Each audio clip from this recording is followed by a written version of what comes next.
Pentagon की report में हुआ खुलासा, हुती विद्रोहियों ने नहीं बल्कि भारत की शिप पर ईरान ने किया है हमला। भारत की 5 शिप ब्रह्मोस से लेस होकर पहुंची लाल सागर में। इंडियन नेवी को एक्टिव देख हुती विद्रोही के मेजर जनरल ने दी बड़ी धमकी। राष्ट्रपति पुतिन ने पीएम मोदी को दिया खास संदेश।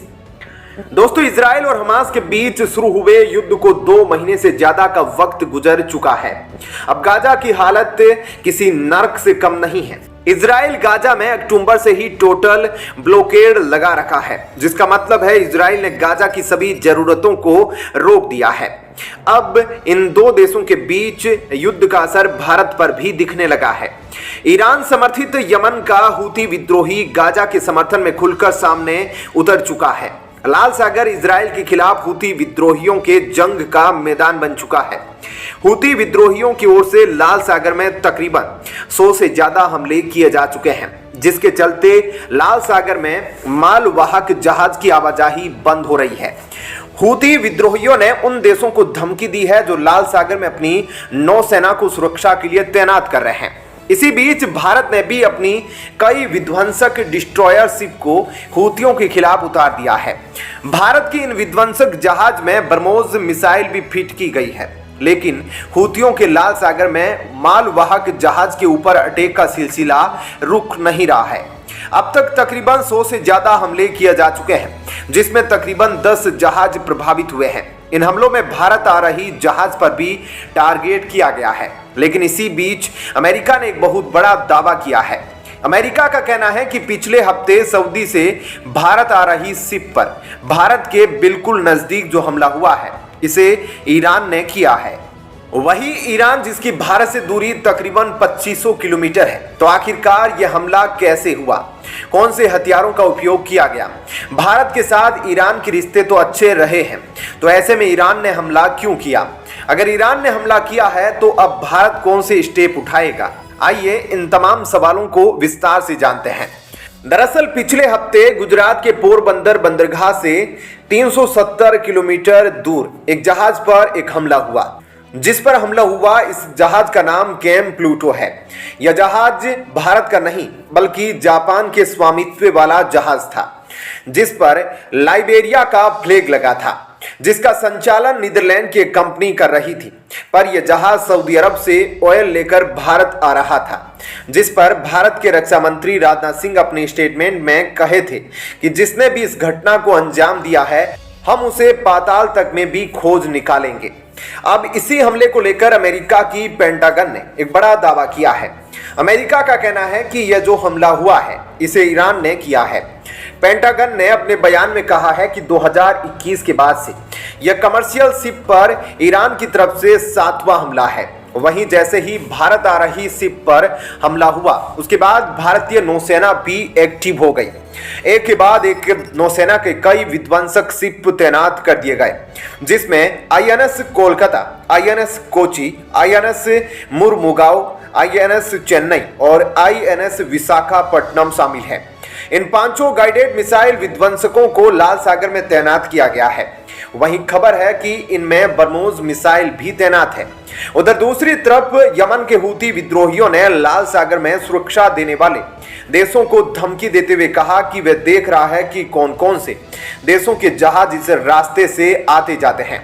इसी कड़ी में हुती विद्रोही के मेजर जनरल अल अतीफी ने भारत समेत तमाम देशों पर निशाना साधते हुए कहा कि हम अरब सागर और लाल सागर में अमेरिकी, ब्रिटिश और फ्रांसीसी सैन्य बलों की आवाजाही पर नजर रख रहे हैं।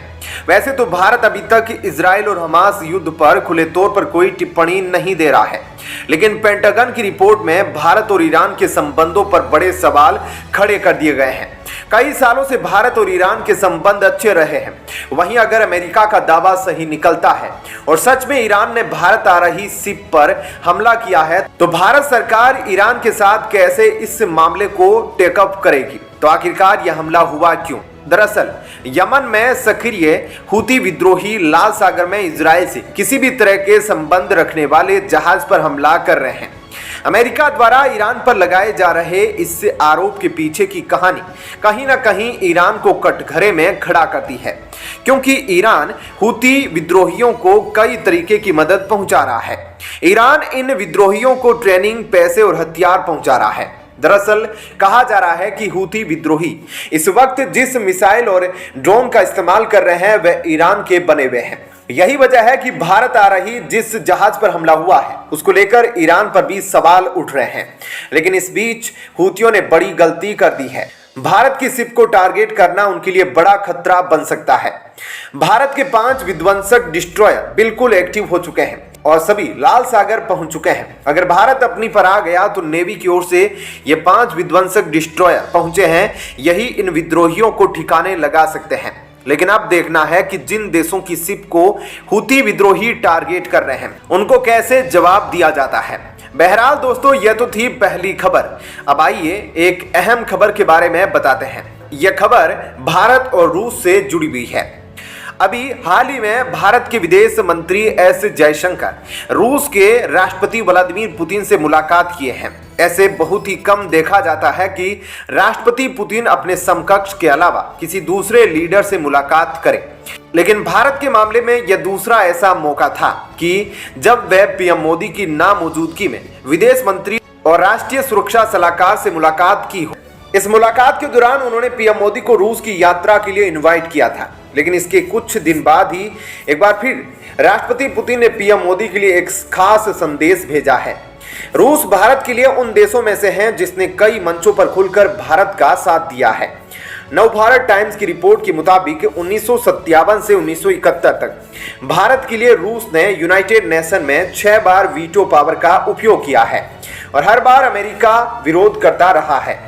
1957 में यूनाइटेड नेशन में भारत और पाकिस्तान के बढ़ते विवाद को देखकर कश्मीर को लेकर एक प्रस्ताव पेश किया गया, जिस प्रस्ताव में कहा गया था कि कश्मीर में अस्थायी रूप से यूनाइटेड नेशन को अपनी फोर्स को तैनात करना चाहिए।